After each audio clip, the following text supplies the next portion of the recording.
Hi, and welcome to this week's episode of Wildcat Chat. I'm your host, Sharice Presley. For this week, we'll start up with men's basketball. We'll have a story on a talented young golfer.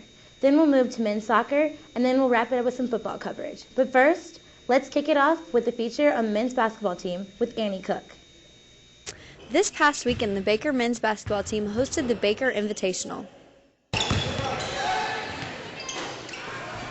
The Cats opened the tournament against Sterling College. After an intense battle, Baker came out on top in the end, 59-57. Senior Aaron Torrin led the way for the Cats, putting up 19 points and grabbing 6 rebounds. Saturday night's game was against local rival Ottawa University. The Cats made several late runs but ended up falling short. The final score was 85-70, giving Baker their first loss of the season.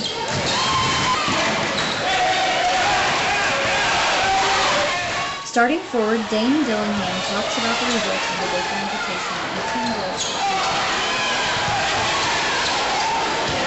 future. I think playing hard has been our main asset. Like I said, in the Ottawa game, we came out, and I think at the end of the first half we were down by about 20 points. But we came out in the second half and were able to make a run. I think we got within about 10 or 8 points at one point in the second half. So I think definitely not giving up on ourselves, keeping playing hard. That a lot of times can make up for a lot of mistakes that you make along the way. So.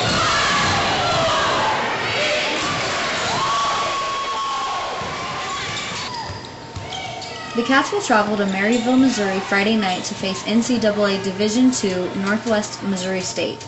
Game time is set at 7:30 p.m.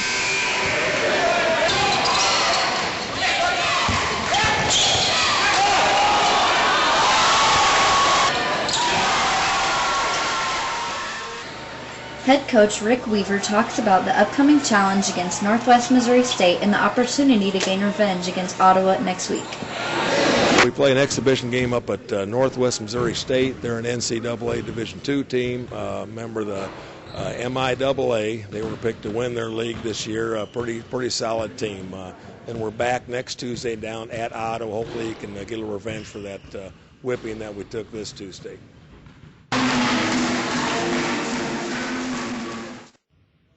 Annie Cook, KNBU-TV. Thanks, Annie. And now we'll send it out to Chris Smith with an interesting story on a young golfer who may be the next Tiger Woods.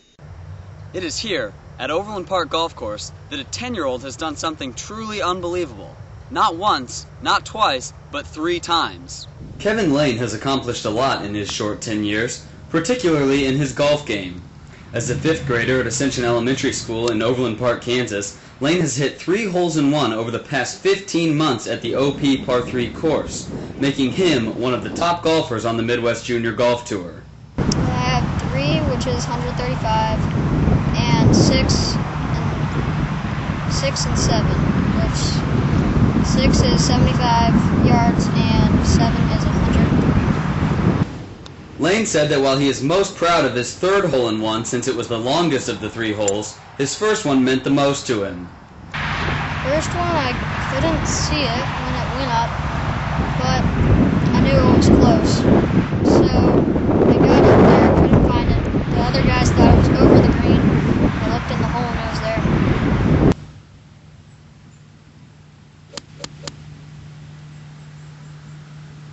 Statistically, Golf Digest pegs an amateur's chances at getting an ace at roughly 12,000 to 1.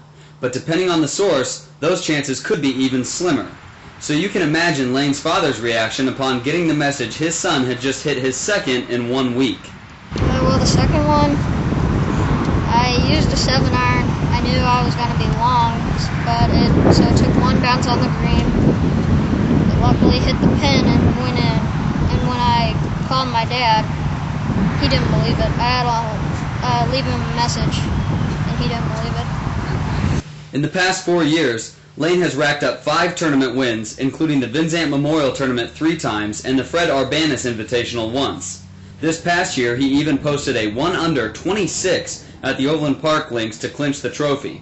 While all these achievements would most likely satisfy even the best of amateur golfers, Lane dreams even bigger. Winning a big tournament and beating Tiger Woods. While those dreams are certainly a few years away, his 3 aces certainly have people talking. Lane will devote the next 2 months to his basketball career, but as sure as the weather's getting colder, he will be back out here in February working on his golf game. Impressed and humbled, from Overland Park, Kansas, Chris Smith, KNBU-TV. Thanks, Chris. Stay tuned after these short messages.